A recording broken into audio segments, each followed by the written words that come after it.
there, welcome to today's video. Today we're going to be taking a look at a pair of round end tables that I purchased that I flipped a long time ago before I started filming the process of flipping furniture. But unlike the majority of other videos you'll see on this channel, this one is just going to be just pictures from start to finish. As you can tell from these pictures here, both of these tables have that atypical orangey finish. One of the tables though had really deep scratches in it as well from the kids from the lady that I purchased this from. But as you can tell from this next picture, the black hardware that you see attached to this table is giving the design zero definition or visual aesthetics. So what I ended up doing was taking these tables apart entirely and get to work on the legs. So the first thing I did was painted them all white, and then I wanted to try my hand at glazing. I used a dark walnut stain and rubbed it on, but lesson to be learned here, do not leave your stain on for that long. Wipe it on, rub it off fairly quickly.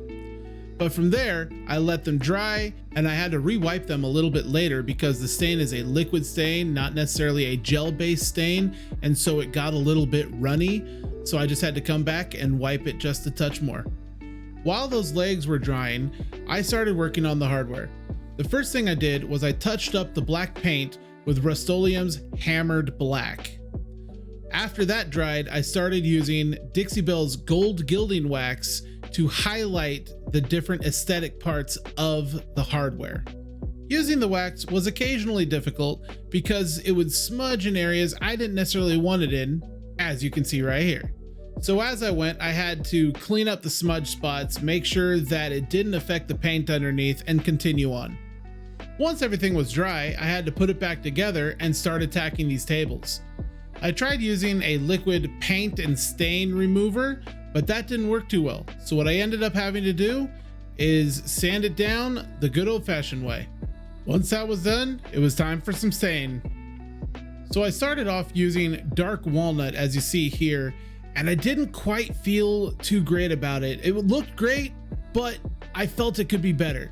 I asked a few of my friends and close family, and they all agreed that a cooler, darker tone would look so much better than the dark walnut.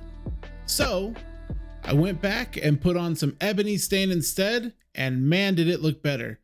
Once it dried, I put on some polyurethane top coat, and man, did it make those tables shine.